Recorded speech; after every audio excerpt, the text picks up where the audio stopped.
A Queensland landowner has become the first in Australia to receive compensation after his property was contaminated by toxic firefighting foam.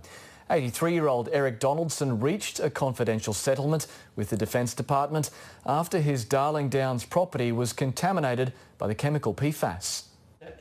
After years of fighting, Eric Donaldson has received a financial payout for toxic chemicals leaching into the groundwater of his once profitable cattle property.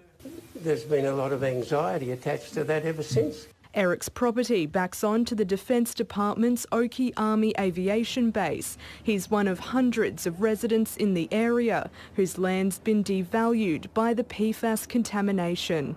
Its reputation has been besmirched. Business has been feeling it too. It's put that stigma on our town where we really need to be highlighting we are a town ready to go ahead. The substance was used in firefighting foams at dozens of bases across the country from the 1970s. The chemicals have since been banned, but remain in the soil and groundwater at some airports and defence bases. There are currently 45 individual claims against the Department of Defence, and a growing class action has about 500 people from Oakey also seeking compensation. Over the last 6 years, this has been an incredibly emotional matter, and because it affects our land, our home.